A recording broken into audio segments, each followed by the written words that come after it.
so far.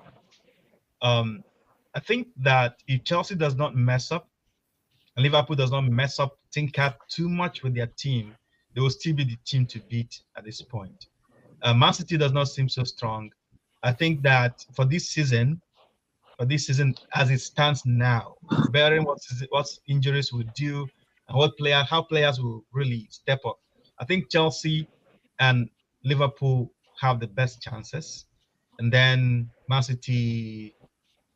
Arsenal has a chance. Arsenal should be coming third now, but Arsenal has a way of disappointing everybody. That's the problem.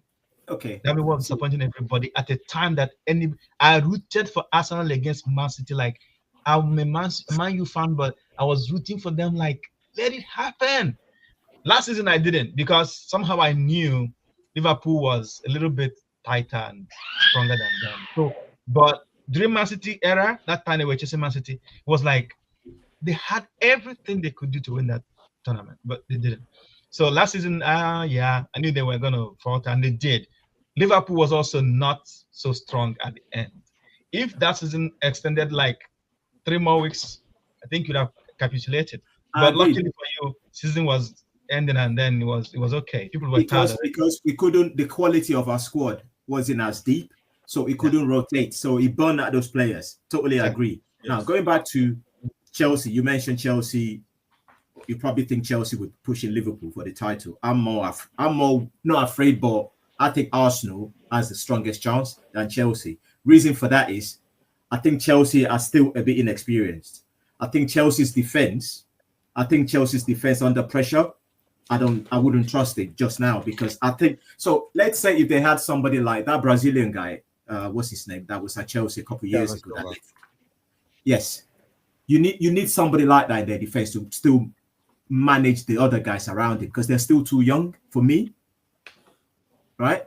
And I think if you have somebody in Chelsea's defense like that to marshal that defense, I think they would have a better chance. I think those guys that are there right now, I still think they probably need another year or two to come up to a maturity where they can go alone by themselves. So that's the thing I have at Chelsea. I think is good. I think into the next segment now. And one last thing, and also I think it's going to be the same thing as Man City playing in that World Championship thing, right? It's going to catch up with them in the end, anyway. So, anyway, well. I mean, for Chelsea, I don't think you're going to catch up with them, because that was their preseason. Chelsea was wise not to go for much preseason games. That was their preseason, and that was a wise. Yeah, makes sense. Well, you have to have a break before you have a preseason. They didn't have a break. They did. They had a break after the World Cup. And also, those that had the break were losing to Grimsby, so it's not about the break. We just needed. You know what? In fact, see, this period, I expect Chelsea to be very good because you're fitter, right? But it's when it comes to December and January that you're going to feel the effect of not having a proper break in the summer. These are very young. These are very young guys, mind you. I hope you know Chelsea has. Yeah, but it's nothing to do with that, though, right? Our body is not. The good thing. The good thing. They are deep. The good thing is Chelsea is heavily reliant on the gameplay of Enzo and Moises Caicedo in the midfield. And the good thing is we are not only relying on Levia now and Dewsbury Hall per se. Now we have Esugo. I think so far he looks good from what we have seen, and I think Andre Santos is there. So we have a little bit of squad depth to absorb all this. I think eventually it will catch up, but by January I still think we need a goalkeeper, a defender, and Delap. Well, he is good. I don't think he's the one I don't think he will take us to the promised land. But like I said, I don't see much about the break. I will repeat. Those that had the break lost to Grimsby. It didn't change anything.